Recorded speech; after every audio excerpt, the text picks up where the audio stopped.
Welcome back, or welcome to Grateful and Full of Greatness. I'm your host, Mark Glicini. On this podcast, I sit down with guests who, in my opinion, live their lives with the pursuit of greatness in mind. This platform allows me to discuss and to explain strategies that go into reaching peak performance. This is episode number 37.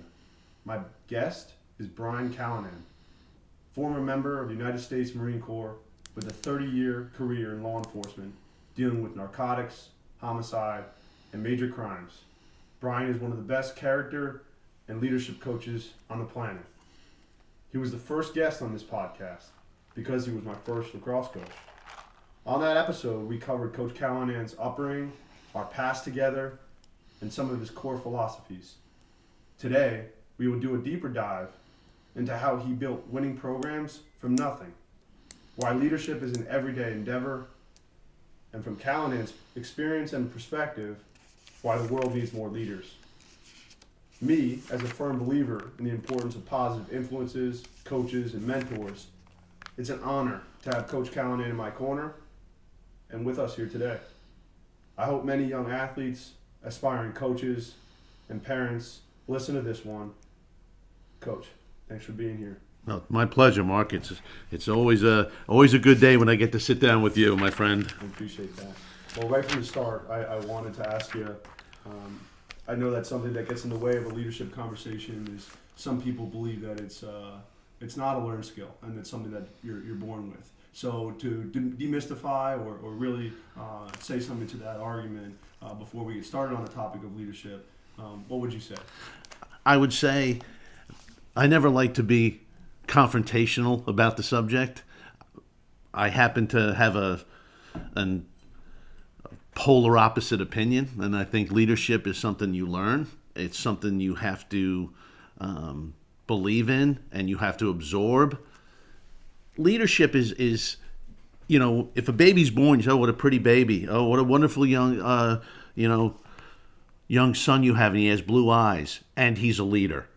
Mm-hmm. A baby isn't born and on his first birthday say, oh, your son looks amazing. He has your features.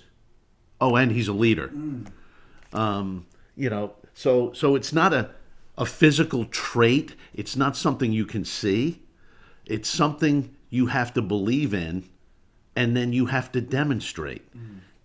And leadership is nothing but a collection of quality components that you then massage and work into a viable way to live.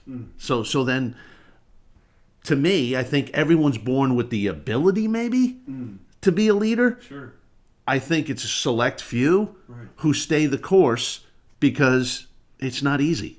And as the old saying goes, if it were easy, everybody would do it. Yeah, I think what really comes to mind is, and the reason why I wanted to start here is that this idea that leadership is this always harder, always pushing forward, you have to come with me sort of mentality. And from a leadership perspective where followers really say, okay, that's my leader, I really like to bring up the art world, and you have some of those like the Jackson Pollocks who just threw paint down, and people were like, oh, I want to be just like that. Now that didn't have to do with stamina, but it had to do with doing something a different way, and maybe that's right in line with the collection of qualities that you were talking about. So I guess the reason why I wanted to start with, demystifying and getting into what is leadership, what is true leadership, I think it's important to talk about that. We're talking about the things that are learned that you can get better at, the principles behind it.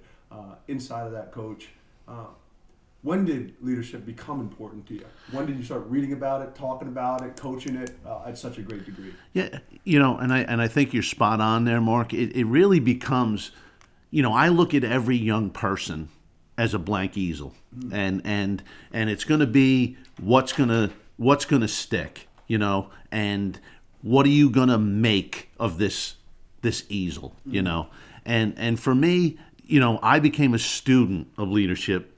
I want to say probably pretty early on, and I would like to give the credit to somebody, but there really was nobody. I think that's what caused my interest.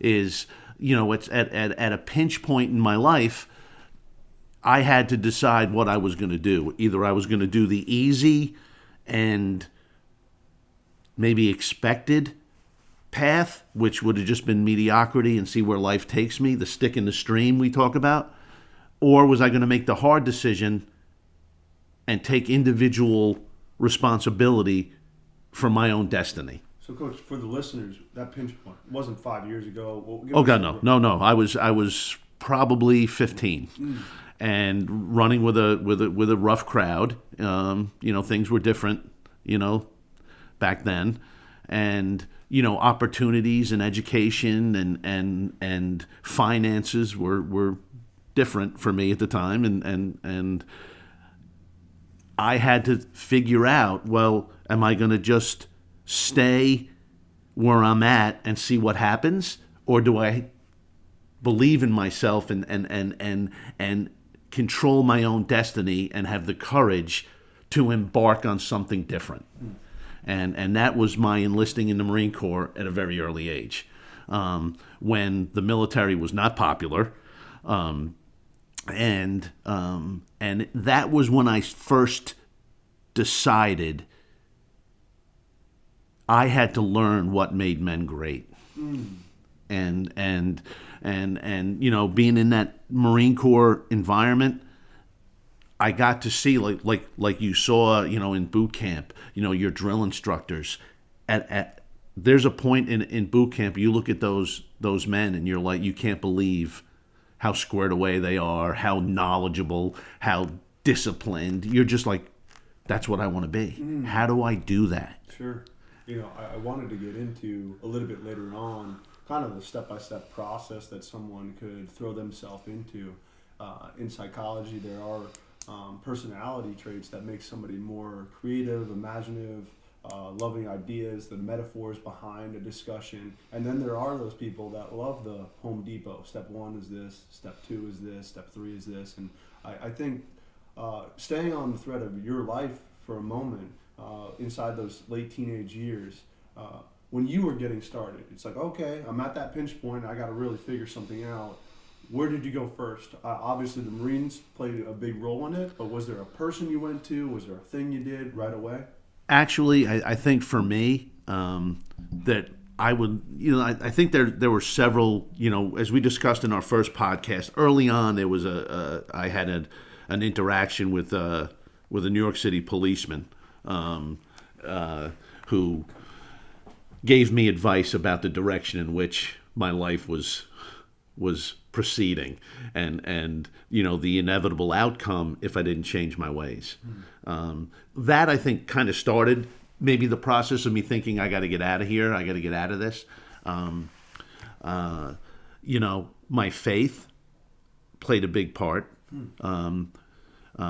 because growing up, an Irish Catholic young man, the son of Irish immigrants, my faith was a big part of my life growing up. And I think when I reached that pinch point and I have to make a decision here, I still had my faith.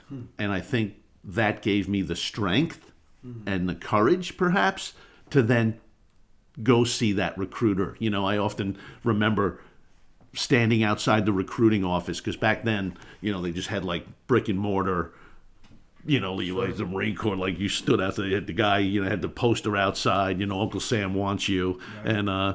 And you hear all the stories that once you go in, you never come out, and they're going to lie to you and they're going to trick you and you're going to end up, in the front lines of some war. And the apprehension and the pull of mediocrity saying, don't go in, don't go in. Don't go in. It's going to be so hard. And it's maybe your faith and your courage that you open the door and you actually step into the recruiting office, and so it began. I think we're touching upon this first idea inside of leadership is, and what I like to just phrase it as, is courage, because that is doing something afraid. I had Ben Ives on this call or this podcast, and he was talking about how one of the hardest things you have to do in life is step through the threshold, whatever that is, whether it's stepping through the door in law enforcement or military, but the kind of that apprehension and the pull. Like, how do you deal with that? People like, you see there's been movies with the angel and the devil on your shoulder. Yeah. That's truly what it feels like. You have the pull of mediocrity, routine, low expectation. On the other side, you have, courage, opportunity, desire, success. But what's lurking in there is that degree of the unknown, the hard work, the expected failure. Right. There'll be failures on the road to success. Sure. Trust me. Yeah. And it's maybe the courageous or the brave who then can weather that tug of war and go with and therein I think lies the importance of coaching and mentorship. Yeah. Is that person you can go to that's going to say, I know you're in this dilemma, that you're in this tug of war. Yeah. And maybe show them that it's okay to be afraid. Part and parcel, because they were afraid. That's right. That's it. It's okay to be afraid.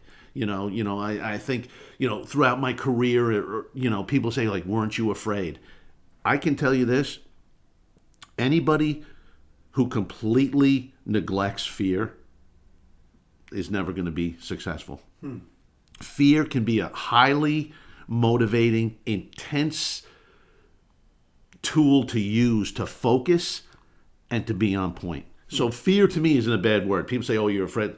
Listen, I stood in front of many doors afraid to open them. Sure. Yeah. And you know what? It was that fear that kept me sharp, that kept my training on point, and led to the successful execution of whatever it was. What really stuck out a moment ago is you kept using this word success, and I think the definitions are important here, right? As we get started and go deeper into this conversation, that's why I wanted to define what leadership we were kind of talking about.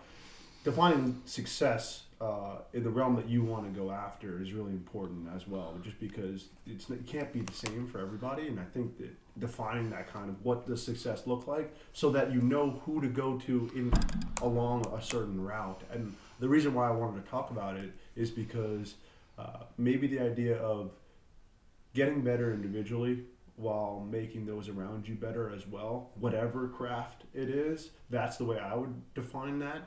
Is there any thoughts that you would have on the success idea? Well, number one, success is an individual definition. Like I think we have societal versions of success that are universal. People associate success with financial gain, with property ownership, with position and title. I think it's different for everybody, and I think it has to be. And that's what makes us individuals.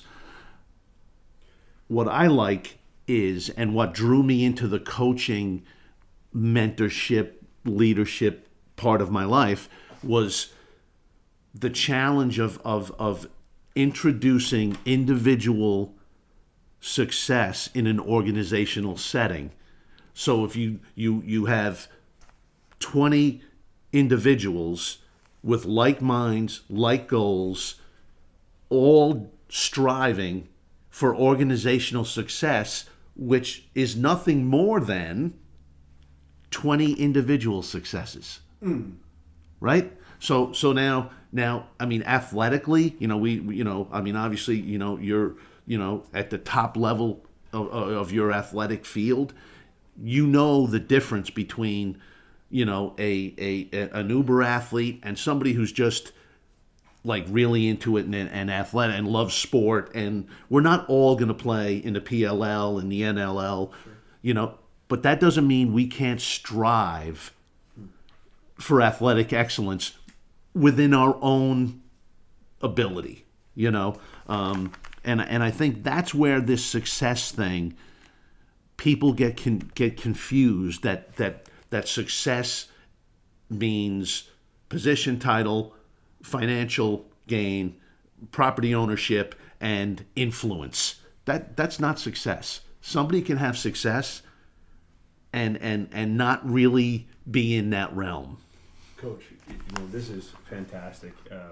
One of the main variables for financial success is age, right? And then something you say inside of leadership is there is no age requirement, right? So dealing with this whole position and title and smashing that, I hope with your next answer is you've always told me since I was a young kid that there's no age requirement for leadership.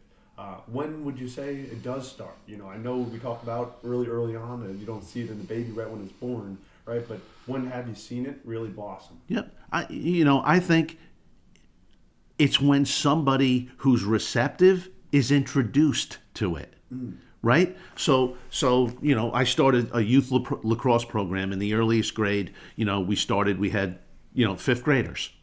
So to me, that's when they got it, because now here's this blank easel, a fifth grader, he's worried about action figures and SpongeBob and whatever else.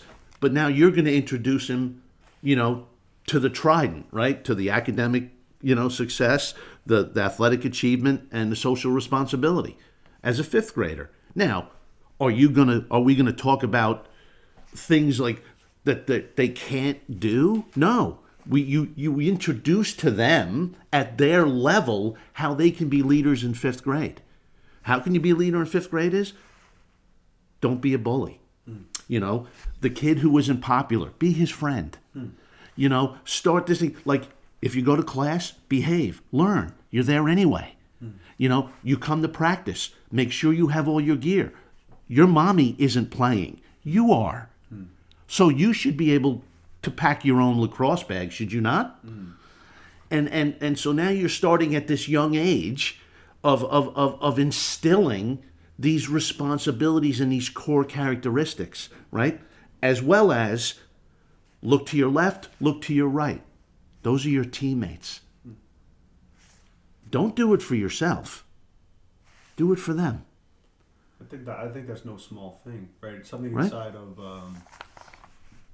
winning a game versus winning a championship takes different things, and the word that comes to mind is reciprocity. Being reciprocal with somebody, sharing, understanding that if they get better, that just might help you too. Right? That's right. That just might help the team. And, Right. This might be a difficult one, probably for you not. I wanted to ask you misconceptions inside of leadership. Something that maybe you've gone to different organizations, whether it be a youth program that wants your help or in law enforcement and in homicide. What do you see as misconceptions that people are preaching, teaching, that is misaligned when it comes to leadership? Well, I mean, obviously that's a multifaceted question, and it has has a lot of tentacles. I think what the most common thing is if you have an organization that has tunnel vision, that doesn't see the value in listening to something maybe opposite what they believe, or the inability to take in information and not feel threatened. So like you say, like helping, I've helped many programs and I've gone in but when you get to the leadership side of it, the head coaches, whatever, they're worried about winning and losing sixth grade lacrosse games. Right. You've already lost the plot. Redefining success again. That's again, right. If you're coaching a sixth grade lacrosse team and you're worried about winning and losing, you've lost the plot. All right? Okay? Like, that's just not what you should be doing. And I think that transcends into our workspaces, because people get title, they then think that, well, there's the old saying, about that I use all the time about leadership is, a mediocre leader tells you how to do it, right? A good leader explains how to do it, right? A true leader inspires you to do it, right? And I think that's probably what is absent in most poorly led organizations is the ability to listen, process, and maybe change your direction for the organization and be okay with that. You know, because I said so. Now again, in a military setting, you know what? Sometimes there's just, you know, we need to do this, do it now. This isn't a debate. Sure. You know, and I think you'll remember early on in our relationship, you know, you as a young athlete, me using the terms non-negotiable for what it takes to be on, you know, one of my teams. Sure. You know, so there are non-negotiables. I think the big part of leadership is the ability to communicate and the ability to learn. Just because you're the CEO doesn't mean you can't learn. You know, what you're provoking in my mind is a few things, right? Because when something's true, we talked about this earlier, it'll pop its head up everywhere. Ray Dalio wrote a book called Principles, and that's the kind of environment he looks to host when he has meetings. And then I saw on Twitter just the other day, Amy Cuddy, who is well known for her work in high power poses. She wrote a book called Presence. She wrote this tweet that had to do with, we don't listen enough to those that are younger in us, and I think she was specifically talking about in academic institutions. They have to go along their way before they're listened to, and I think that's wrong. I think that's right, hitting the nail on the head of what you're talking about in terms of open-mindedness. When it comes to things being in crisis, maybe we eyes go to the quote-unquote leader, and well, what are we doing right here because of experience? This is leading me to ask you a question inside of potential, because in an ideal world, potential would lead to the success that we're talking about, and how many times have we looked around and said, oh, that person has so much potential, or they could have been something, they had the capacity or capability to do something. How do you deal with that when you, I'm sure it's popped its head up in many different areas for you, this woman or man that has all the potential in the world, and then they don't follow through, and how do you deal with that as a coach or a mentor who really wants it more than they do? Well, yeah, it's actually happened, you know, countless times, which led me to developing a saying to satiate the feeling that you get when you encounter that, and that's you can't save them all, and sometimes, you know, as a coach, as a mentor, as a leader, you can recognize potential, and I say this: everybody has potential. You know, like you look, there may be different levels of potential. Like now, I love to just use my life, my experiences, things I've seen, and things I've done when I speak. Let's just talk about Mawa lacrosse. You know. And the teams you were on as a young man, right? In you, I saw the potential for great things, athletically, academically, and socially. You had the focus, the tenacity, the passion, the belief. You had it. So then there's you. There were other kids on that team who didn't have your academic prowess. They didn't have your athletic ability. They didn't have your, you know, like sometimes it's intellect, like it's an awareness, it's a maturity.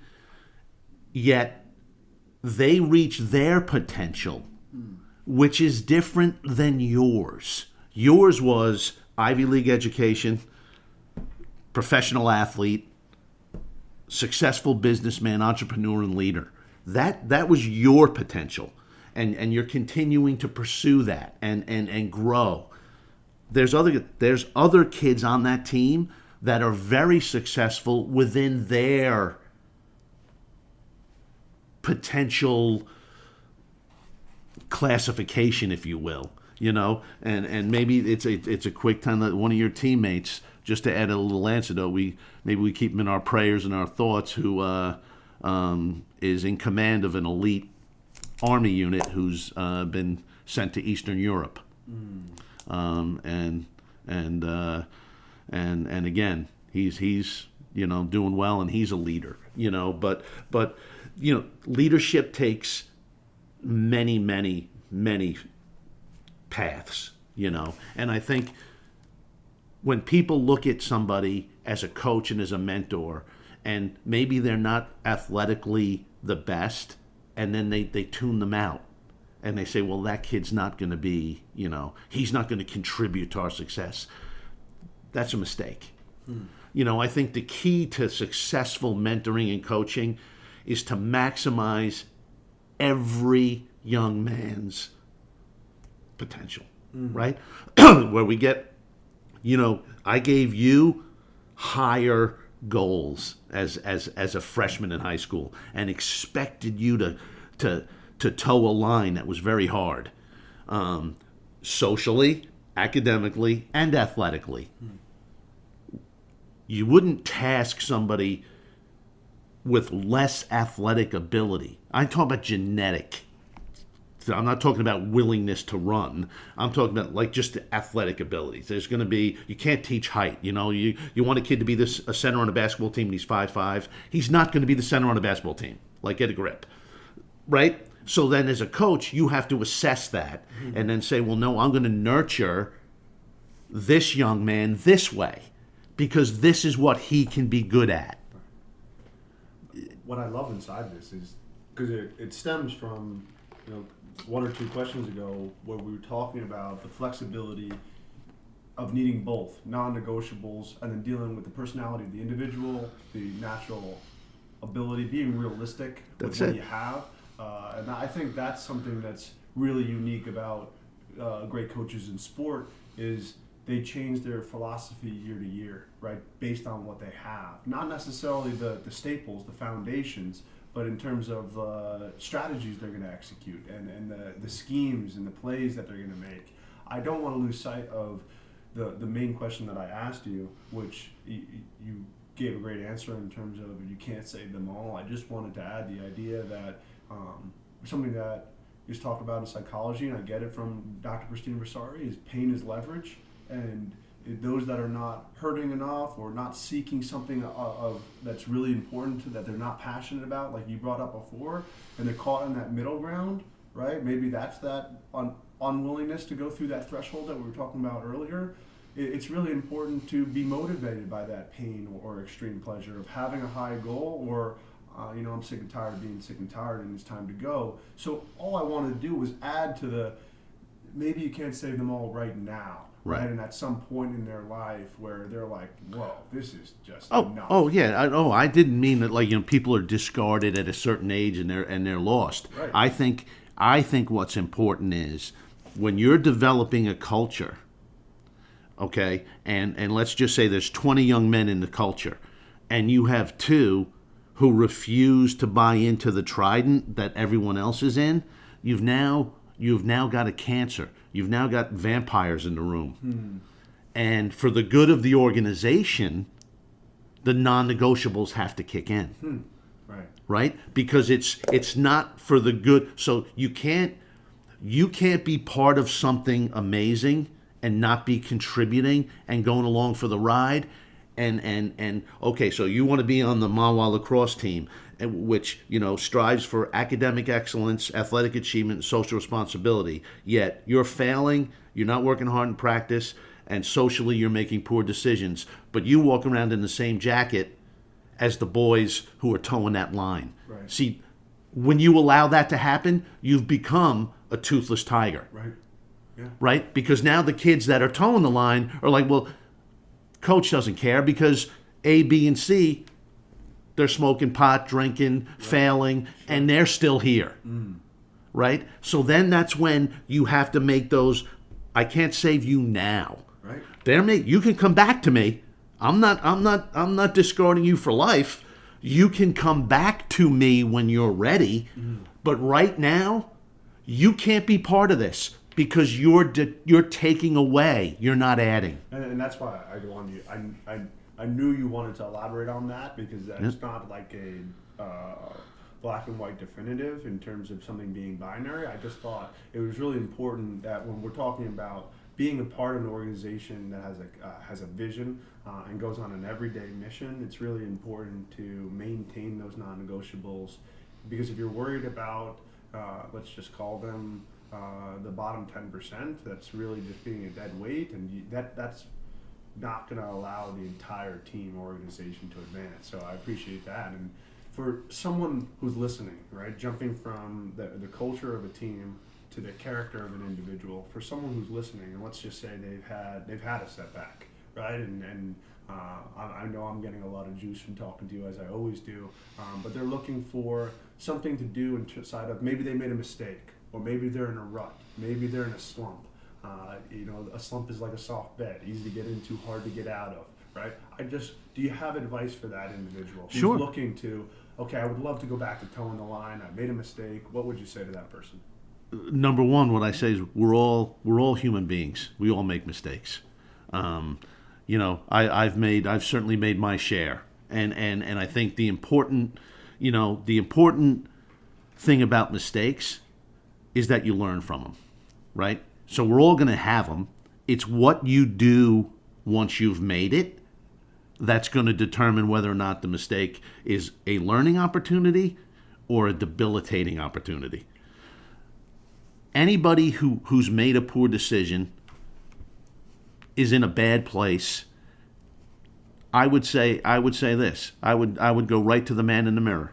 Is have the courage to look in the mirror and give yourself an honest self-assessment about where you are, how you got there, and do you have the courage and the tenacity and passion to make the changes you want to make.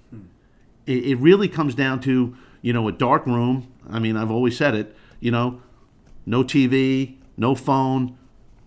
Just give yourself a hard self-analysis. And if you say, I'm not happy with where I'm at or who I am, I want to make changes, do you have the courage to embark on that journey to make those changes? I think that it's not a small thing that you're talking about, because the courage to listen to one's own voice. I mean, this is why people have such a hard time with mindfulness and meditation. It's like, I don't want to be here anymore. I want to snap my eyes open. This is kind of weird, or I'm judging myself too much. I think sometimes you don't have to hold your feet to the fire. It's about going to a quiet area, because now more than ever it is a world of extreme noise. With the way things are advancing, from TikTok to VR, if you want input, right, any kind, to any type of senses, it's all there. Getting to a place where you can find your own voice, actually listen to it, think it through, critically think it through, and to make a one step that's going to take you. I can't stress that advice enough, or emphasize it enough. One of the things I admire so much about you, Coach, is your consistency. Whether you are ill or right as the rain, you seem to find a way. All the way back to when we were in high school, you're standing there with a cup of coffee on time, way before on time, and ready to go. That towing of the line for yourself must not be easy, right? I have to assume so, right? Because you at the end of the day, I'm looking at you. You are human, from what I gather. What would you say has led to your ability, right, to maintain that consistency? How do you do that? I've always been a big believer, and I can actually go back to that pinch point, like being 15, 16. Deciding that I was always going to be harder on myself than anyone could ever be. And that I was always going to have the courage to self-analyze myself, and in a very critical, you touched on it, in a critical manner, where I'm not going to assess myself to give myself a pat on the back. I'm going to assess myself and look for those growth areas. And the one thing about leadership that I've always believed in is the leadership by example model. I can't emphasize that enough, that, I would never ask someone to do something I haven't already done. And I wouldn't expect 14, 15, 16-year-old boys to be at practice at Saturday morning at 7 a.m. if I wasn't there at 6:45. And that's just how I live my life. I just don't, I never construct things that I'm going to do at the last second. It's just a very methodical approach to what I'm doing, and it's about preparation. And I know this is a big part of your life, and I think people get lost with that. They think, I got practice at 7 o'clock, and therefore at 6:59 they're thinking about practice. If you have practice at 7 a.m., that means it kind of starts at 6 a.m. You get up, make sure you got all your stuff in your bag, make sure you get a bite to eat, make sure you can get to practice in time to be ready. And I think, those are characteristics that go into a successful life plan. Not practice, but again, it's practice, and we're talking about it in that arena. But apply it to everyday life, right? Whether you have children, whether you have businesses, you have to be prepared, and you have to be on point all the time. We talk about chinks in the armor, where, am I going to ask young people to make solid social decisions when I don't? It's just not the way it is. Because what's going to happen is I'm going to get exposed. And once you're exposed as a leader, as an imposter, toothless tiger. Right. Who's gonna listen? The reason why I wanted to bring it up, and we're really echoing, because I listened back to our episode 1 before having this conversation, because I wanted to build upon it. I titled it Leadership by Example. We're talking about it again right now. I shared right after you said leadership by example, I talked about the idea of you can teach what you know, but you reproduce who you are. I have a client who has these extreme goals inside of cycling, right? And I use the bye week to get on a bike, do it for 45 minutes to see what the average power was, so I can feel it, so I can go and talk about it, right? So I'm like, I did it as well. I wanted to see, that's difficult. This part especially is really difficult, and I think that kind of living it is what I've learned from you. And I just wanted, I hope it doesn't feel like I'm always playing devil's advocate, but I want the listeners to know that we see the other side, and that is criticism, if done too much, becomes very cumulative to the point where it can be self-abusive, right? It's just chasing of perfection, and you're always on yourself. Sure. The reason why I brought up the whole consistency side of things is, one, yes, because you're human, and also using your quote-unquote downtime, where you're not working with the team, where you're not at the gym, when you're not at work, right? Using that downtime to actually recharge, rather than go blow it out at a bar or a restaurant, and things that will ultimately lead to extreme exhaustion, if not physical. It happened mental, psychologically, and emotionally. So I really, like I said, I admire that consistency side of peace, and I know that it's really, really important to get to that quiet area once you're done, right? Because there's some times where I'm just completely depleted, and I need to use that time to recharge. Right, and then therein lies the secret, right? Is where we use the term you have to be on. Like when I'm on, like whether it was as the head of homicide or the head of narcotics or a head coach, and you're on. You're in front of your organization. You're in front of your colleagues. Your team. That's all in. You're firing on all cylinders, and you have to put everything else aside. See, that compartmentalization, where obviously we practiced at night when you were young because I had a full-time job, but I didn't bring the job to the field. Like, once I got onto, Route 17, I was done with where I was, and I had to get ready for you guys because you deserve 100% of me. So then, therefore, you close one door and open the other. Now, we finish practice, we go home, positive release systems, right? Whether it's reading, working out, quiet time. There's nothing wrong with just sitting sitting on your chair and putting your feet up and you know what? Recount the day and look at the positive things you did that day. Look at the things you could possibly do better. You know, you don't have to be, self-analysis can be critical and kind at the same time. Where you can sit there and say, you know what?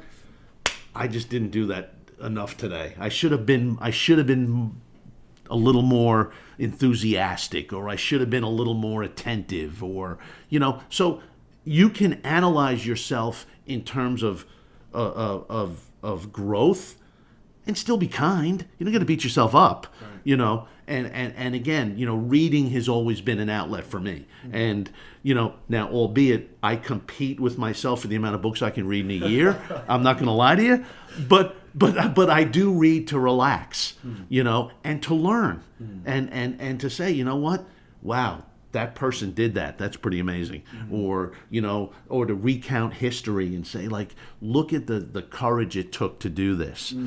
And that recharges your belief system, right? Because I've always said it. I mean, I think history is our greatest source of motivation, because I think you can find whatever there is you're looking for. You can find it in history if you look, you know. And I think, you know, that is a very important part, because, like you said, you can get obsessive, which, you know, again, can be negative. Sure. Where, you know, if you're obsessing over something and you're ignoring everything else around it, right, then, you know, you're gonna get to a bad place. That's that tunnel vision you were talking about in terms of the downside of an organization. You know, you said a term there, a phrase that I've never heard before said like that I'm going to steal going forward, is recharges belief system. You know, that's never heard of that before, and it's so important because that's faith-based. I think, as we mentioned earlier, before the podcast, faith is something that's being kind of thrown to the side, and I think bringing that to the forefront of whatever your performance or actions is or are can really lead to higher performance. You know, that's something I say often, and I've been saying it a lot over the past week, and any time I've been presenting or speaking to a client, is higher performance comes from higher purpose. And if someone comes to me and tells me that they would just want to be the best on the team, versus, you know, I'm thinking about the documentary of 14 Peaks. When someone asked him why he's going up these 14 peaks, he said, to inspire and change the human race. He's like, you know, who's going to have higher performance here? Who's susceptible to drift when things get hard, right? Versus somebody who's going to stick it out, as you can see in that documentary, through it all. You brought up the mirror test. I wanted to quickly just say the pillow test. Enough days where you say, I wish I had, rather than I'm glad I did. When you talked about the recounting the day is a really cool thing, where maybe you need to take the next step the next day if you find yourself way too many days saying, I wish I had, I wish I had, I wish I had. Another quality, and I swear this will be one of the last times I pump the tires here, but one of the other qualities that you possess, that I've looked to kind of catch from you, is that you're others focused, and it's not something that you do every now and then. You know, from the Marine Corps to law enforcement to coaching, right? It's an everyday endeavor for you. That idea of others centric and others focused in service, when did that come to be? You know, what is it about serving? You know, that's a very good question, and I don't, you know, because I wasn't always that way. I think, you know, when you're younger, you know, it's much easier to be selfish and be kind of self-centered, if you will, in everything you do, whether, you know, it's all about you, right? And I think as I matured in the Marine Corps, and you know, the Marine Corps, you know, has the motto, you know, Semper Fidelis, and, you know, Esprit de Corps, and these things that, you know, you're part of a bigger picture, and you know, you fight for the man in the foxhole next to you. Maybe that's the beginning, in infantry school, where they're just, it's you and the guy with you. And you know what? You'll die for him because he'll die for you. Now, that's the extreme. Like, okay, now we're going to talk about extremes. Like, but I think that's probably the genesis of it. And I always felt like, albeit I didn't grow up, in a wealthy, family and some bucolic, atmosphere. I've always felt fortunate that I have what I have. And I always felt that I could always help somebody, because there's always somebody who needs help and maybe isn't in a good place. And that's where it began. And I think it matured and it grew as I began coaching, because then I looked at the teams. When I first began coaching, I was younger and, again, less knowledgeable, less worldly, less experienced. Wins and losses were very important.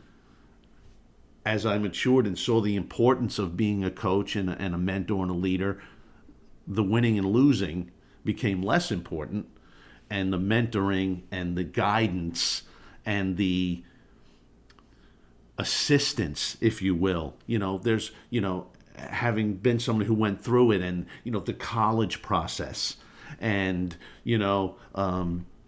deciding what you're going to do when you get out of high school and grow. And I saw the importance of having that influence on people.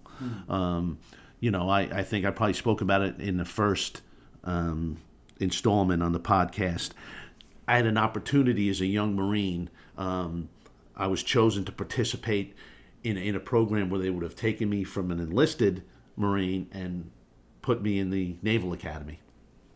And I had nobody to bounce that off, per se. My parents weren't born in this country and didn't have any of that knowledge. I didn't have a mentor or guidance. And I was afraid of the academic realm of because I just didn't know enough about it. And they were like, oh, it's a Naval Academy, one of the, greatest institutions academically in the world. And at the time, I didn't have the confidence or the knowledge to say yes.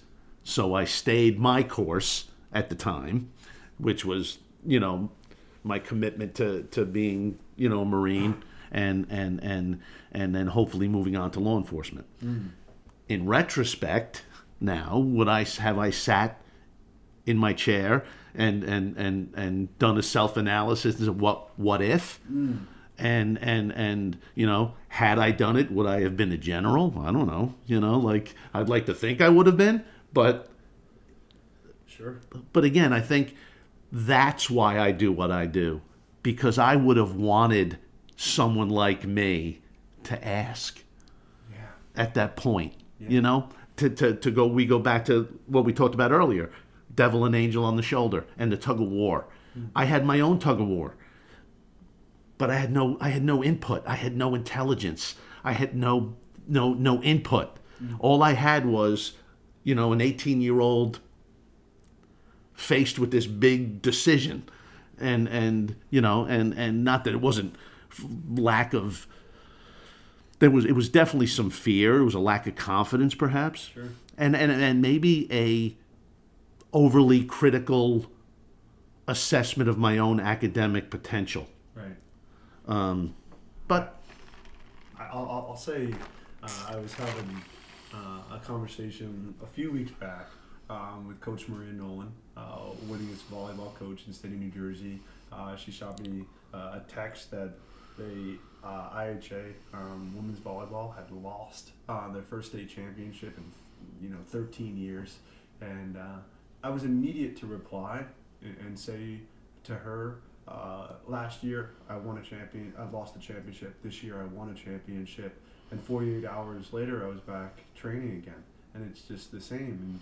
And I think as I've gotten older in sport, but also just in life, I'm starting to see the value of losses. Like losing is so important. It should never be the aim, right? But when it's all said and done, I wouldn't be having this podcast, doing what I'm doing now if I didn't lose a bunch, right? Just a lot, so many times. And in theater, there's this saying, whether you want to become an actress or an actor, if there's anything else you'd rather do, then go and do that.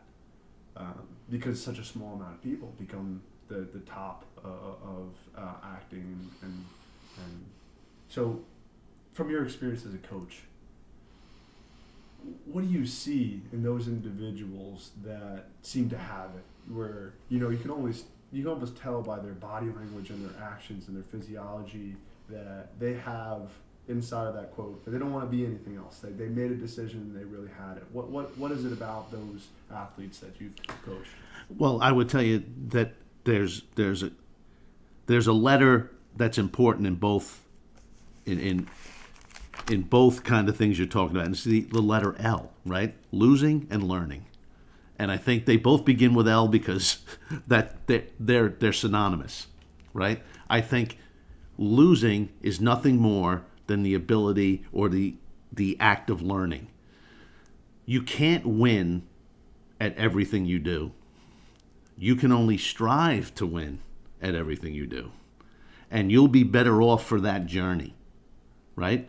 That if you go into everything prepared for success, and maybe you don't obtain what's the definitive success, which is the win. Let's just use it as a game, right? You prepare, you practice hard, you prepare, you're mentally ready, you go into a game, and you lose. The other team was better. So now what do you take from that? Why did we lose, right? And what are we going to do? We're going to learn. And I think now apply that to everything in your life. Right? You're gonna work on Wall Street. You're gonna be with Goldman Sachs. You're gonna be on sit in a desk next to another trader, and he's gonna get the promotion, and you didn't. Did you lose? No. Well, learn. What was he doing that precipitated his growth before yours? Right? Well, going along that now, I would say what comes to mind is United States women's national team for soccer. Her coach, Jill Ellis, awesome line or quote she gave after they won the World Cup. It was, mountain tops are small and the air is thin because you're not supposed to dwell on top of a mountain. So on the flip side of losing, maybe in your life, or maybe there's a story of someone else, can you remember a time that you or they stayed on the mountaintop for too long, right? So on the other side of losing. Right. Well, right. So now let's just say, let's start it on an academic front. I mean, an athletic front, right? So you're part of a team that never loses, right? You're part of a dynasty. I mean, listen, our losses in Mawa, your last couple, were few and far between as well, right? So we experienced a lot of success in terms of wins and losses. I would tell you this: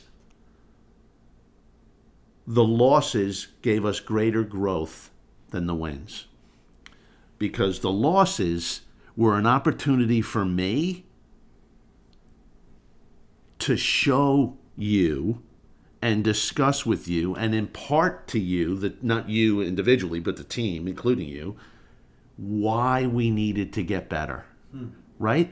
So it's motivational, right? It's something that's going to drive you. If you constantly have success, right? Like they say, like socially, right? If you're the prettiest girl in the room all the time, are you really going to understand relationships when you're just constantly being adored and you've never actually been in a meaningful relationship because you're so pretty?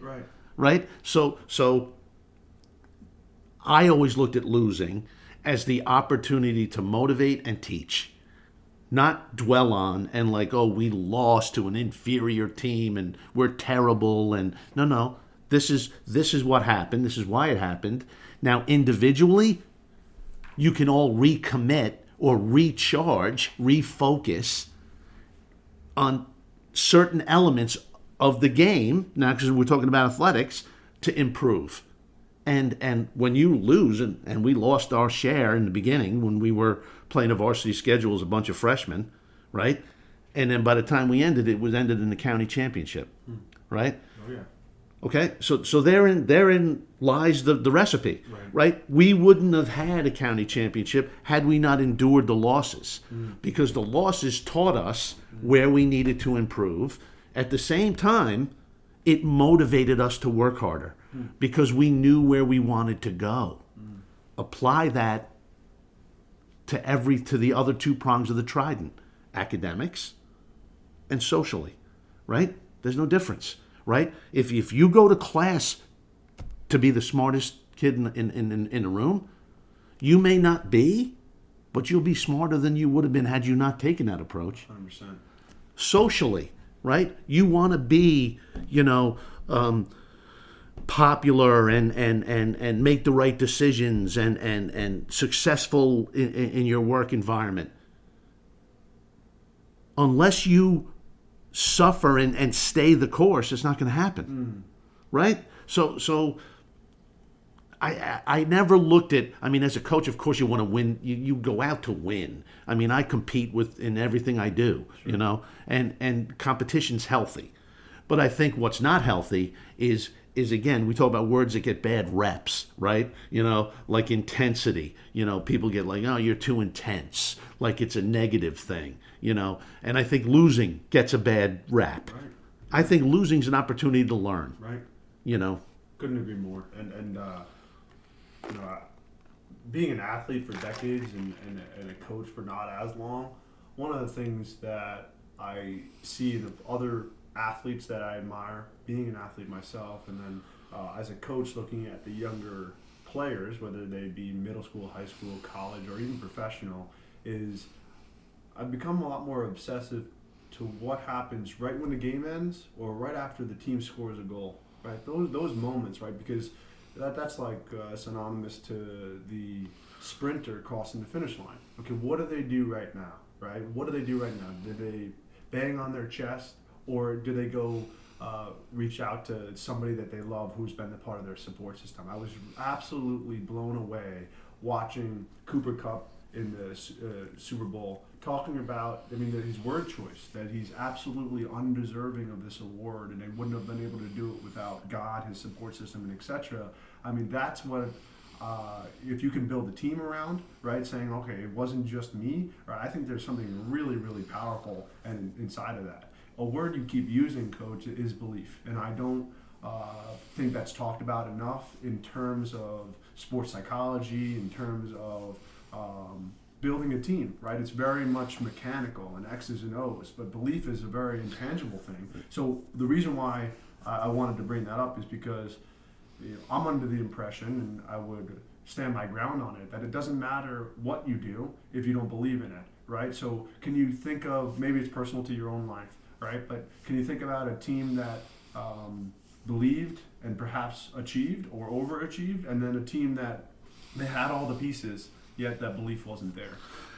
I think you hit on a word that is critically important to everything we're talking about here this morning, and that is belief.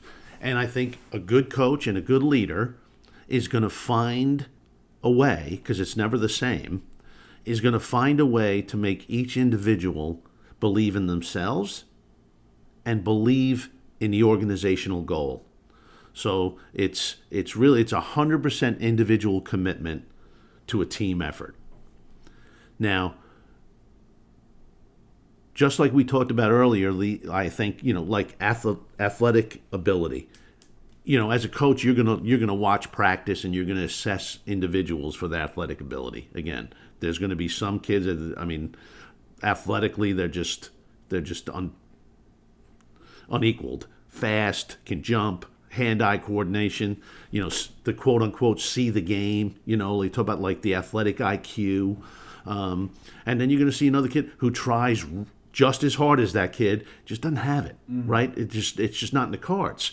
But he's going to be better for believing in himself and in the organizational goal. So So that belief is so important there. In terms of my own experience, I would say there are probably there's two teams that come to mind, and it would be both to one side of the equation, and that would be that they believed and they achieved. Because most of my coaching has been done with startups, there's not a lot of one where I had this like huge amount of athletes and huge amount of talent, and therefore we could experience, talent and no belief. Yeah. Most of mine has been grassroots growing and getting kids to believe. Mm-hmm. And then, so there was a team, there was your team, the Mawa team that you captained, and then there was a team in Dexter, Michigan, which was also a startup that was nothing more than kids had never played lacrosse. They were a collection of hockey players, kids who didn't play baseball, that we drew in, and we went right into a varsity season and had a winning record. Now, did we win the state of Michigan championship? Absolutely not.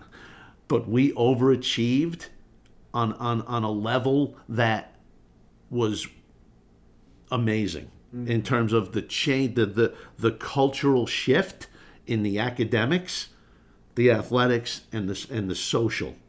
And I think your Mawa team and this Dexter, Michigan team.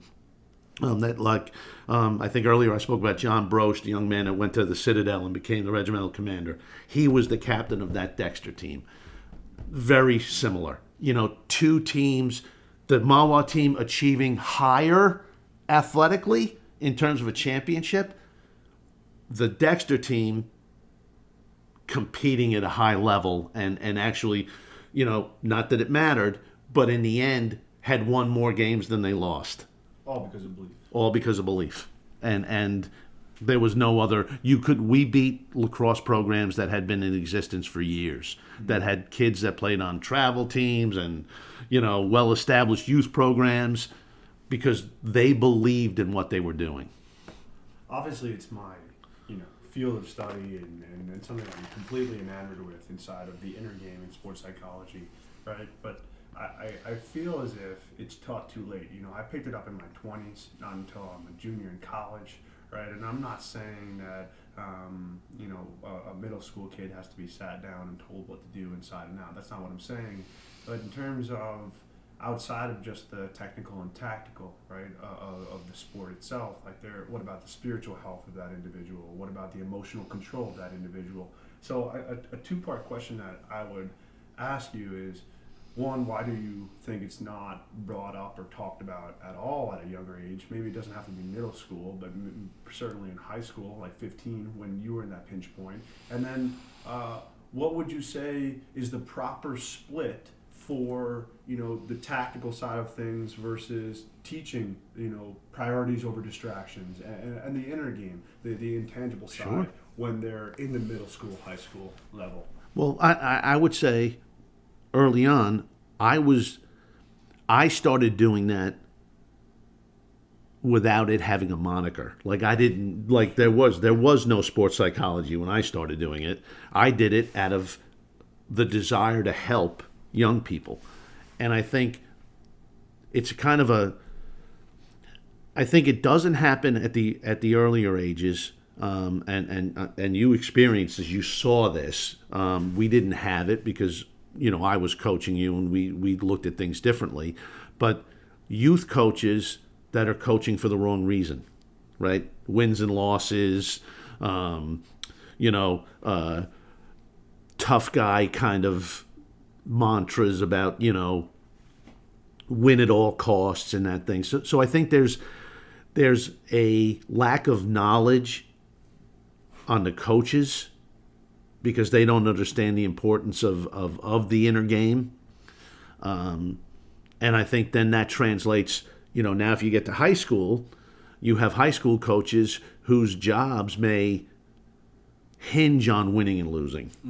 You know what I mean? Like not developing a culture or developing individuals. It's, did you win a championship, and are you good, and are you winning the states? And I think there's the problem, right? Is that we have coaches who are uneducated in the realm. I mean, I think they mean well. I don't think anybody gets into coaching youth lacrosse with a devious, agenda. I just think they don't understand the importance of what we talked about earlier, that you can start teaching leadership in 5th grade and 6th grade. And it's not about winning. It's about all these other things that if you apply them properly, the winning is going to happen. Which has always been my belief system, that if we build this culture, then the winning is going to happen. It's going to be a byproduct. It's not what we're out. It's just going to happen. Because if we have the trident, that is going to lead us to success. Success is going to be ultimately winning. And I just don't think, and I think there is a level of old school, maybe ultra macho is the wrong thing, but maybe kind of dismissing the importance of the mental game.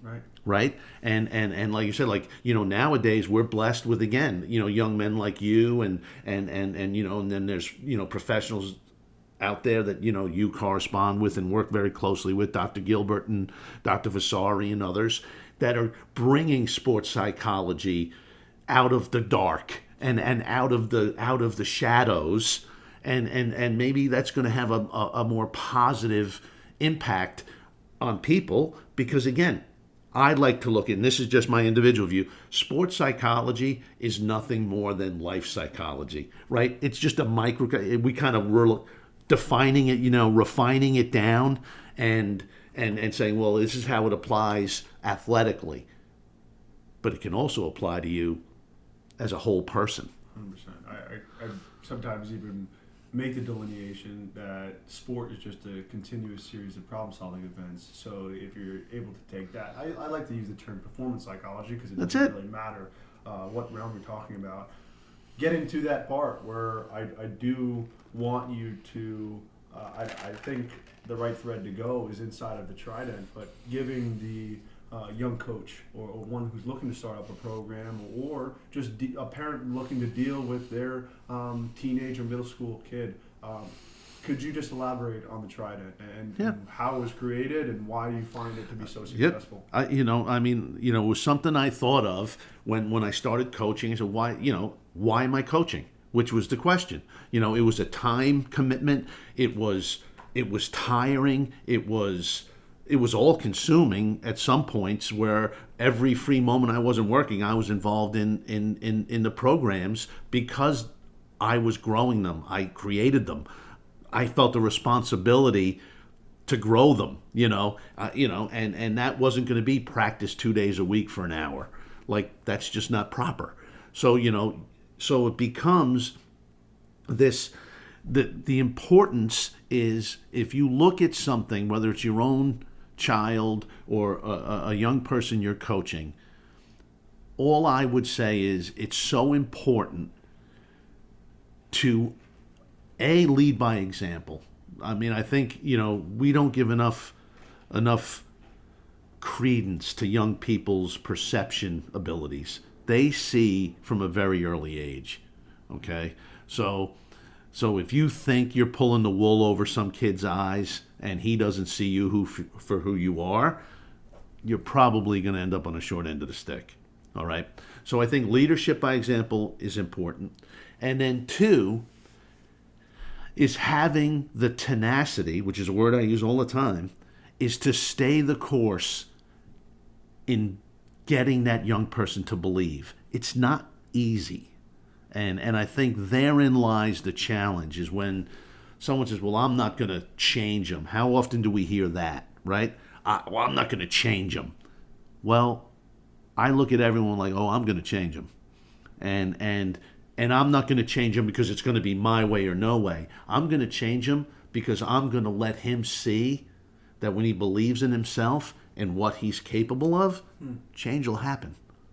There's a awesome TED Talk by Bill Gross, Why Startups Succeed or something along these lines, and I like to use it in my sessions because it makes a really clear point and I make the transitive property between the startup and the individual, like the young individual that you're saying that I'm going to change them, and the 5 things that they go through are the 5 variables that they talk about are timing, team and execution, funding, business model, and the last one being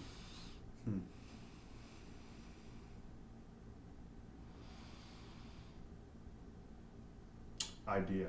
And going through those 5 different variables, the one that's most important is timing. So when you're creating a business, are you going to create a typewriter right now? That wouldn't be really good timing, right? And I correlate it to the belief that you want to give the individual, right? You want to inspire them. Well, that goes back to the pain is leverage. Because maybe they won't be listening to you many times, maybe it could be weeks or months, and you're not changing them. You're not getting an imprint, and that's okay. But when they're in a dire moment and they're looking for help, if you've been consistent all along, like you have, and like you've been for many individuals and teams, that consistency gives you the opportunity to be heard at a critical moment, which is timing.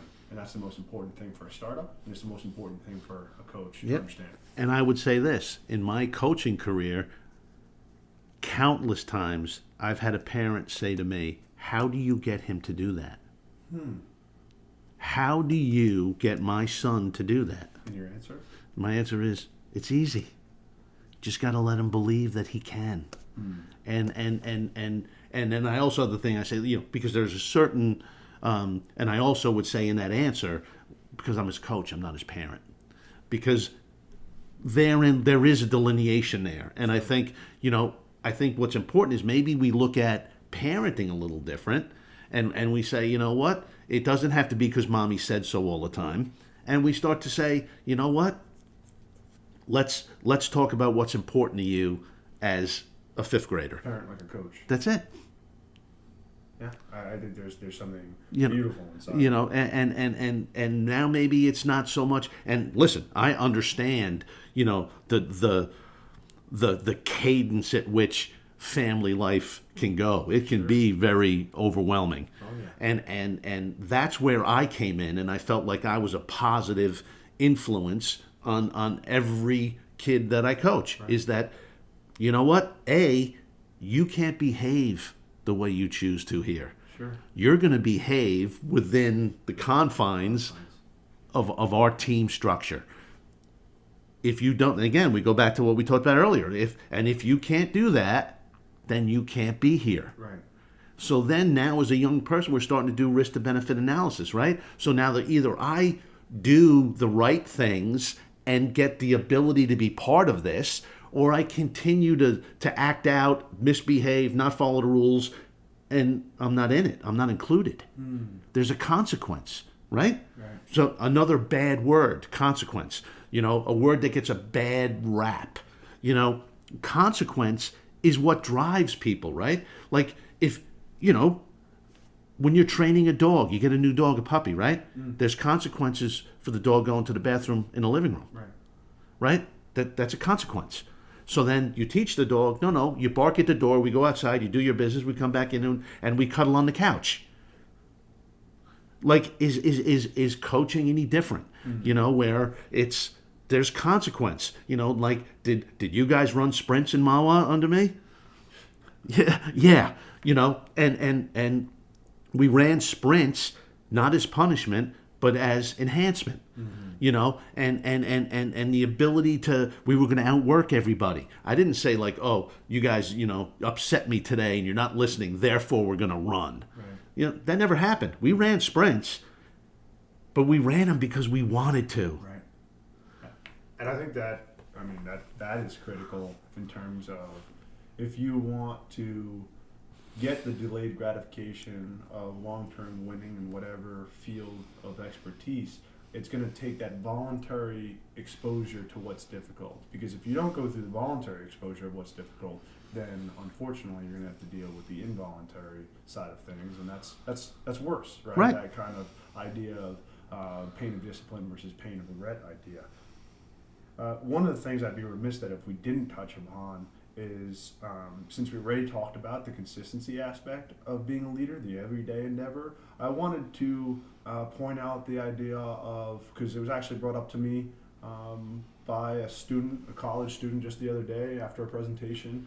He stuck around and he asked me, every single time I find myself improving, and getting better and better and better, I find it to be a little bit more lonely, right? So what I wanted to bring up with you is, for a young student athlete, it's hard for them to do what's uncool, right? For a young professional, that's like I brought up with the Amy Cuddy, is they don't want to stand out in the wrong way by staying organized, clean, and prioritized. They don't want to ruffle feathers. And then for perhaps the adult that's just getting tired of climbing some mountain and feeling alone, what piece of advice would you give those?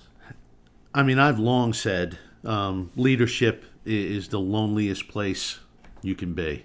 And, there's been sayings like you hear, like your, common sayings throughout history, and that if it was easy, everybody would do it.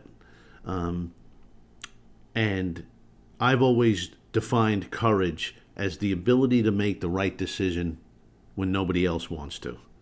And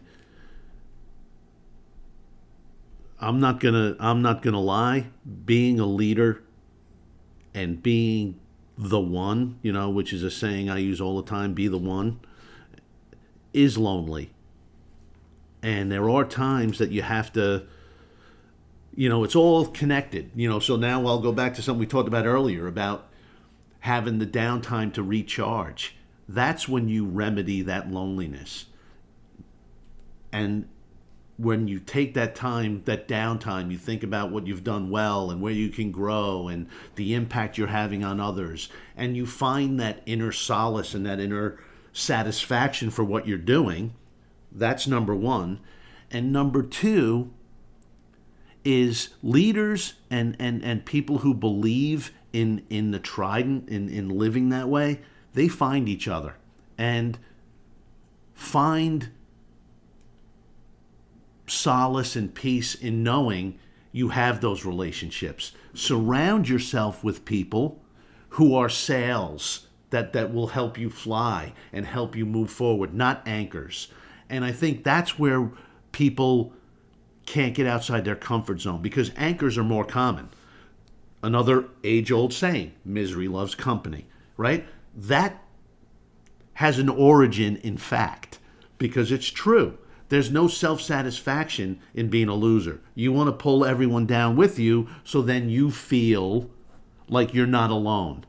Well, I believe, let's do it the other way, right? Let's maintain those relationships with people that are important and believe in the same things you have, and then have the courage, the individual courage. We're going to talk about professionally. You know what? Be the one. And if people are going to sit there and say, oh, that's Brian and he's a kiss ass because he's always squared away, then you know what? Wear that and wear it with pride, right? Because you know what? I'm not like everybody else. And maybe we take, it's confidence. It's not arrogance. I was constantly being accused of being arrogant at one point in my career, because I didn't go out drinking and I didn't, when we got off work at midnight, go stay in the bar till 6 a.m. I never did that. The guys who did had to then find a reason for me to be, an outcast. He's too arrogant to be here with us. Sure. No, I'm going home to get rest because I'm going to the gym before we come back to work, and then I want to have a clear mind and solve the cases on my desk because I want to be the best I can. And behaving in a manner which is going to detract and decrease my ability is a poor decision. If you want to call that arrogance, you go right ahead. Right. I actually let's deal with that right now, because for a listener, who might be listening and then saying, what does this guy know about leadership? And the reason why I wanted to have you on, and I gave you the introduction as one of the best character and leadership coaches that I know. And that's my opinion, because I've been around you for decades, right? And I talked about the consistency side of thing. I think it's really important to point out the level of humility that I've seen you in as well. And it wasn't your choice for me to introduce you that way. And it probably puts the hair on the back of your neck stands up when I talk to you about like that way. And I think that's no small thing where confidence could easily come across as arrogance. And that's why remembering where you come from and doing giving respect to those that helped you get to this certain area is so important. That's why I titled this Grateful and Full of Greatness. You talked about I was always felt like I was fortunate and had enough to give back. And then you also have this kind of aspect that it's really good to go after the pinnacle, right? So as a sidebar, I would just say, and perhaps you answered it in episode number 1, but I kind of just want that reemphasis, is what drives you day to day, to do this? What drives you to learn about leadership at such a great level and then inspire leaders to become and create more leaders? What drives you to do that? Mark, it's definitely it's a belief system. We keep going back to the same words. I tell you, I aspire to be the best husband, father, son, uncle, coach, teammate, colleague that I can be every day. That's how I live my life. And then I use those principles we spoke about earlier in self-assessment and self-awareness and areas of growth. And I say that, what? This is just what I do, and I want to be a positive influence. We get one shot at this. People are going to talk about, life's a journey, right? But it's not an infinite journey. It's going to end, So it's really not how long you live, but how you live. Mm-hmm. And for me, wasted energy, negative energy, and making poor decisions, that all takes away from the positive journey we want to be on. And it's hard for me to get it into words at times, but what you want to do is you want to be the best version of yourself, right? And what's leadership but the ability to inspire people to be the best version of themselves? And that to me is really kind of encapsulates the whole thing, where we're not all going to be the same thing. We're all different.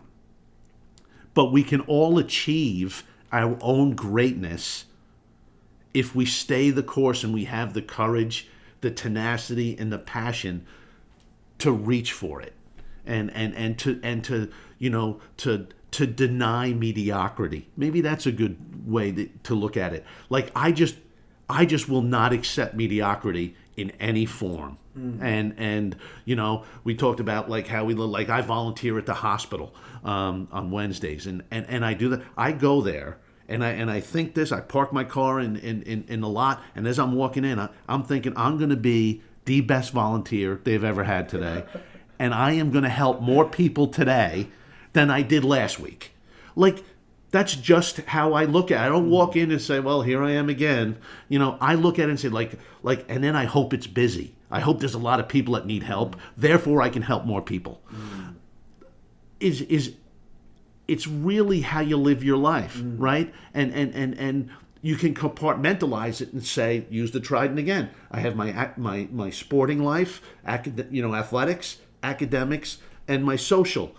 Now split it as you get older, right? So now it's your professional life because you don't have the academics maybe anymore.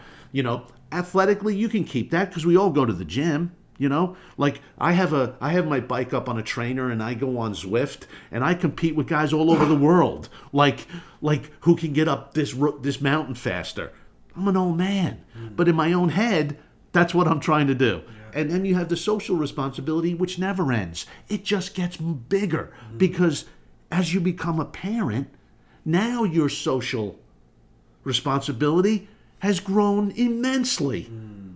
And we've all experienced it, and we know it in our own lives about the importance of leadership by example in a social setting, right? What are we? But If we see behavior and then we think it's okay, it's very easy. It's human condition, right? We'll say, well, then I can do that because they do.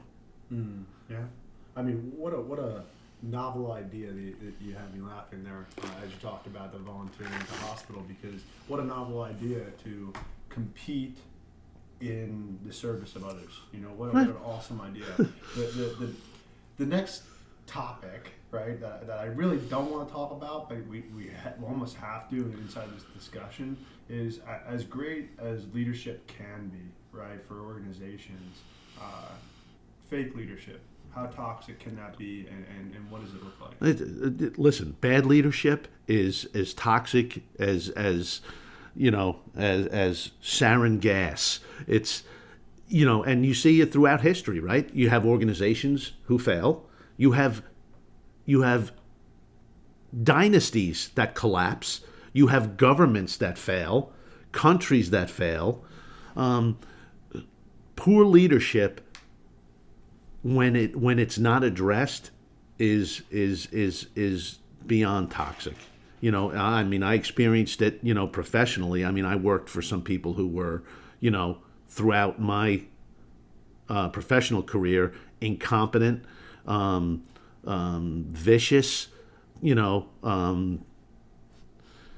Managing more than leadership? Oh, managing, looking at position as individual gain versus organizational gain, looking at your position, even though it was ill-gotten through politics or whatever, and thinking you're using that position to launch yourself somewhere else at the risk of destroying the organization. Poor leadership is it's fatal. I mean, no one survives it. Right. And sometimes, which is part of a lot of the characteristics we talk about, you know, tenacity, where, you know what, you just got to stay the course sometimes. You know what, and it's very easy that when you're subjected to poor leadership, to get off the rails and to blame the poor leadership for your poor choices, where you change your approach. And this is probably one of the things, you know, in my professional career where, you know, I was faced with poor leadership, and the temptation to accept mediocrity or a lack of caring rears its head. Because it's real. Because you say, you know what, why do I care if they don't care? And it takes that inner strength and that inner courage to say, no, right now I'm subjected to poor leadership. That doesn't change me. Right. And that doesn't change what I believe in. Right. And I'm probably most proud of, and I don't speak about myself frequently, and I don't like to, is I endured that. And it never changed me. You know, it actually made me stronger. Right. I know it made me a better person in all realms, because I said, you know what, if they want me to change, then and I'm not like them, then I'm doing something right. Right. So I used it then as a source of strength, that I will never be like you. 100%. I think what's coming to mind for me is everything we're speaking about is on a continuum or a spectrum of some sort. And, you know, if you, let's say, go too far on the individual commitment and lose sight of what the whole team is looking to do, then it can become that vicious, you know, rank chasing, rather than doing it to a rising tide to lift all boats sort of things. And I think there are some things that can get, you know, overcooked, right? Even, I would say, belief can probably go way too far, right? Sure. And having always temperature checking the things that the kind of elements to leadership and that we're talking about. I think it's a really important thing, just because it's not binary. This is, because if it was that easy, it would just be like baking a cake, right? It's like, oh, 1/2 teaspoon of this. It's like, it's not that. And it's kind of understanding what works and in what different environments. So for this next part, Coach, one of the things that I think would be awesome for listeners is you've had these sayings that have stuck with me over the years. and elaborate as much as you want on them, but maybe short answers as to explaining or elaborating on some of the sayings that I've heard over the years. Okay. Sounds good. So you said it early on in this podcast, but don't be a stick in the stream. What does that mean? Right. I mean, control your own destiny, right? So as a young person, or again, it's not age definitive. It's at whatever point you want to do the self-awareness and say, well, I'm just a stick in the stream right now, which is I'm going wherever life takes me. I want to choose the direction I travel. And therein lies, the announce. Don't be a stick in the stream. Don't just take what life's giving you. Find out what you want and go get it. It's like a difference between going on a journey versus wandering. Right. Okay. That's it. And the next one, flip the switch. Well, right. So we talk about, belief. So now flip the switch is once you decide to believe, and you do believe, and you want to go on this journey, flip the switch and it's done. It's how you live. It's not something you go back and forth. It's not on, off. Failure's imminent. Flip the switch, all in, get after it. It goes off that thread that I talked about, like higher performance coming from higher purpose. And I've been talking about this a lot lately, that these Olympians that are competing right now, everybody looks at them in awe, and I do too, right? And I see, wow, their commitment to excellence and their consistency. They've been training for this pressure situation right now, right? It's going to create diamonds or bust pipes. What's going to happen, right? But if you look at, the trajectory of their life, it was probably easier for them because they chose something. And a word that's not small where I come from is lifestyle, right? It's like not a lifestyle brand. It's like, how do you live your life? It's very easy to resort back to a lifestyle that's filled with commitment and consistency. And I think if you can make that commonplace, right? That's what's the science behind habit formation, 3 weeks, 3 months, right? Create one and then cement it. I think if you can really get to that and cement a lifestyle, you won't be a stick in the stream, and you will flip the switch. And it's easier to get back to, what is status quo for you. It's a really high standard. And I think because you've had me flipping the switch since I was a fifth grader. I didn't really understand what it meant at that time. I just knew it meant pushing myself a little bit harder. But now it's been easier to resort back to kind of that common standard. The next one, decisions, not rights. Yeah. Well, the way it goes back to, again, the human condition. We all make mistakes, and we all have to make decisions. If every decision you made was the right one, they would call them rights. But that saying is meant to be, don't be afraid to make a decision, but make a decision based upon training, education, and the welfare of those around you. If you make a decision based upon those elements and it doesn't work out, you can articulate why you did it. We go back to the L word. You learn from it. Right. So you say, I made a decision. The worst decision is the knee-jerk decision, right? I just did. No. I made this decision based upon my training, my education, and the welfare of those around me in the organization. It didn't work, but this was the formula I used to come to that decision. It was wrong, and I learned from it. So it's okay. See, decision makers have to have courage, right? Because otherwise, you'd be like, I don't know. I'm not taking responsibility for that. How many times have you heard that, right? Well, what should we do? I don't know. Don't ask me, because I'm not going to make that decision because I don't have the courage, or I don't have the knowledge, the education, and I don't care about the organization. Therefore, I'm not going to make it. Yeah, and if you see too many ill-advised decisions, you can almost infer what the motivation There is you go. from the start. You cannot live in two worlds. And that one is and that one spans age groups from fifth grade to 80-year-olds. You can't exist in two worlds. You either have to live in the world of good decisions and character and honor and integrity and commitment and social responsibility, you can't cross over into poor decisions, lack of integrity, lack of honesty, and expect those who are in the other world to respect you. So it's really about a lifestyle that, like I always say, when you operate in the light, you don't fear the dark. And it goes, then we can make a direct correlation to leadership by example.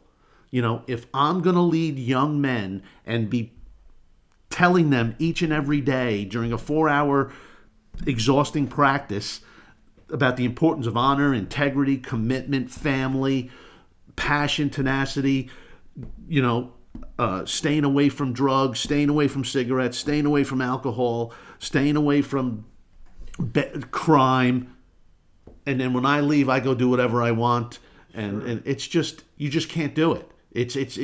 There has to be transparency, and those who look at you have to see that you are what you're saying you are. And it goes back to that idea of observation that That's it. They're always. I thought that you would bring up this idea inside of the bad or fake leadership because that authenticity aspect is so important, right? And it's not necessarily easy, right? You talked about flirting that line and maintaining the consistency. It's really difficult. It's extremely difficult, and not to keep going back to the same kind of thing, but these things are based in the same qualities, and it goes back to about the importance of authenticity. To me is critically important, because obviously, and I think the success you've had and success we see a lot of successful people have is the authenticity. It's real.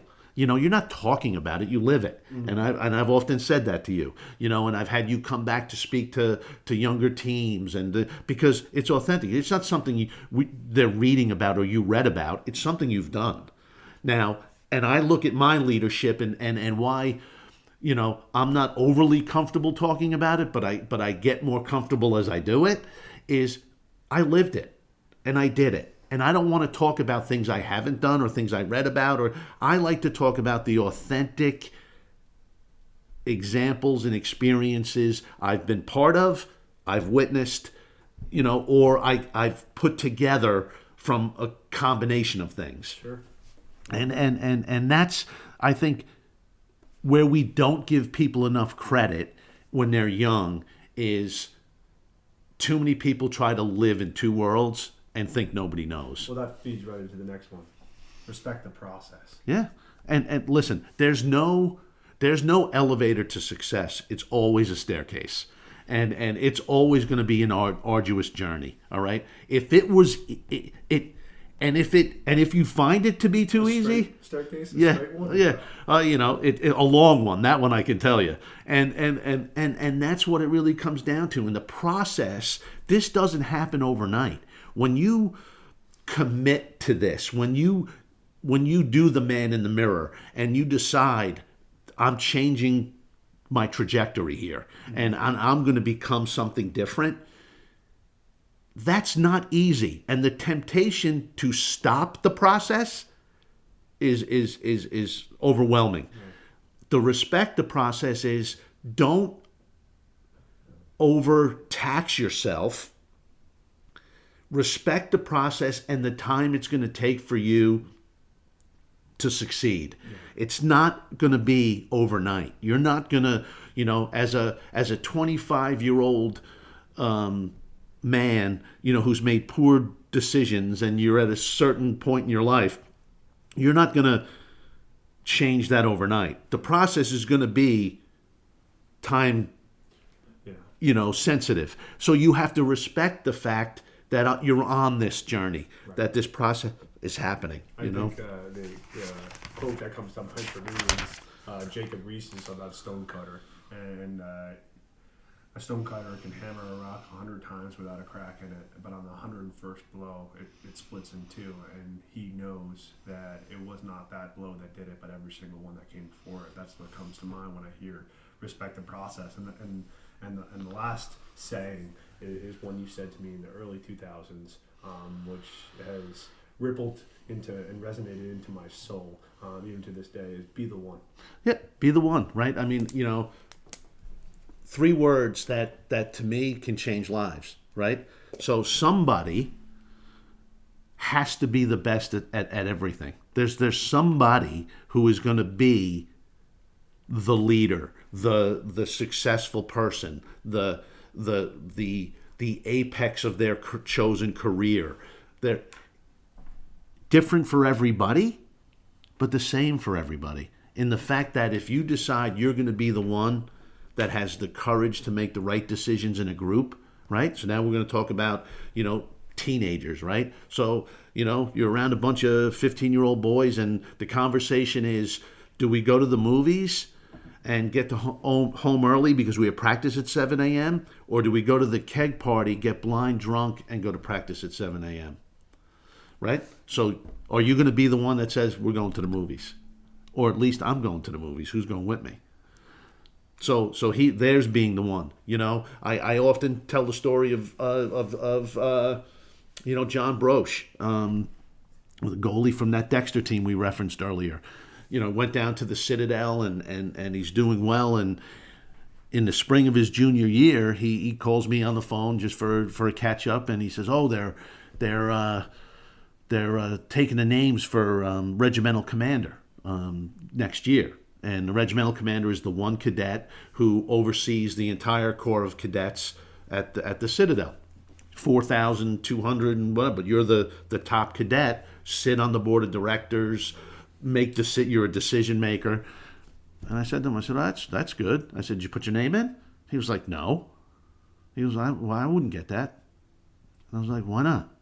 I go, someone in your class is going to get it, right? Why can't you be the one? And he was like, I didn't think of that, Coach.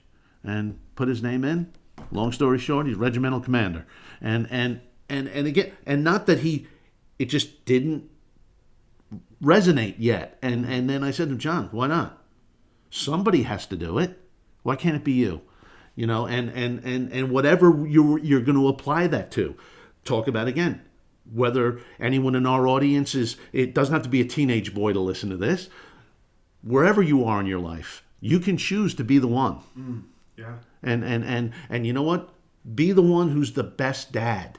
Be the one who's the best brother, the best son, the best boyfriend, the best girlfriend, the best trader, the best police officer. Someone's got to do it. Right.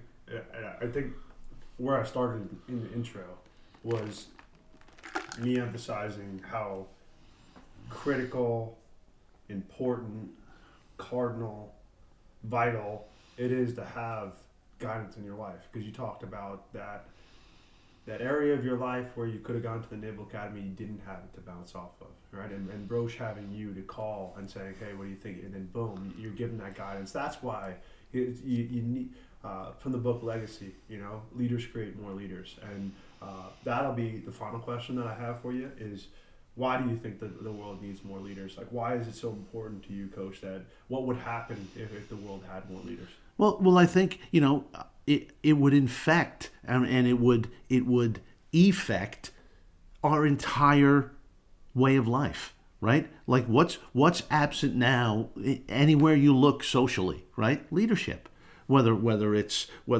governmental, whether it's academic, whether it's athletic, every facet of our society needs more leaders. Mm-hmm.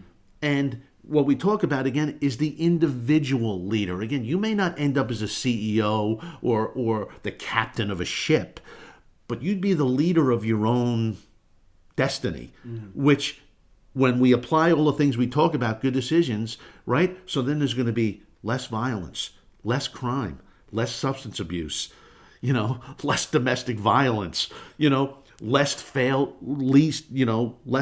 businesses, right? It's everything, right? Like this conversation in this podcast is for anybody who wants to control their own destiny and be a positive influence in every realm of our lives as Americans, as people, is Would every business, team, school, friend group be better if more people believed they were the one and had the courage to live that way? Would our society be better if more people had faith and believed in things? And I'm not, promoting one religion over another or anything like, just a belief system, a belief in something other than substance abuse or social media and a higher calling, right? And whether it's Catholicism, Islam, Judaism, it doesn't matter. It's a belief, and whatever that belief system is, it's positive. And it's thought provoking, right? And it's infectious, right? Because like minds, like goals.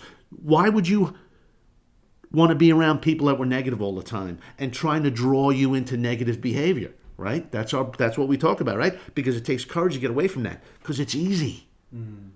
It's easy to just settle for mediocrity in everything you do. Mediocrity to me is just a place you never want to be. For someone who's not only thought-provoked, but they're action-provoked, I want you to leave them with something to do. They're inspired, they're listening to you, they are dancing hand in hand with things that you're saying verbally. What is one or two things you suggest? Well, I would tell anybody this, Mark, is that today can be the day, right? Let today be the day that you decide to change where you're headed, change your own trajectory. Don't have expectation paralysis where you're just going to expect things to change. Be the maestro of your own orchestra. Like, you control it. And if you're in a place that you're not happy with, let today be the day that you look in the mirror, that you give yourself an honest assessment, you formulate a plan for change that's achievable, and you begin to execute it, and you respect that process. Yeah. That's it. You can do that. If you decide you want to make change, let today be the day. And don't be afraid. Right. And you don't need to swallow the sun because it's not an elevator. There's a stair. And take that first step. That's it. Take the step. It's all about the courage to believe in yourself and that you can achieve greatness. Individual greatness will be different for everybody. Outstanding. With your permission, I was given. I'm going to be able to give this out. This is Coach Brian Callanan's email. It's marine032@gmail.com. That's marine032@gmail.com. If you want to shoot him a note with a question or a comment, I'm sure he would love to hear from you. Coach, thank you so much for being a positive influence in my life. Listen, Mark, seeing and being part of your life has been nothing but a constant positive in my own life and as motivation. Because again, we talk about the draw to mediocrity can be strong, and when I do that self-reflection, I reflect upon the people that appreciate maybe, and that what I've done, and you come to mind, and believe me, there's I'm probably the biggest NLL fan south of Calgary now. I know more about indoor box lacrosse than any man should know, and that's because I so enjoy watching your development, your growth, your success, and just getting energized by the way you live, and believe me, the honor is all mine. Well, I appreciate you saying that. I know for a fact that I would not have taken the trajectory that I went on if it wasn't for having a coach like you in my life to say this is the way and this is how you be the one. So thanks, Coach. Thank you.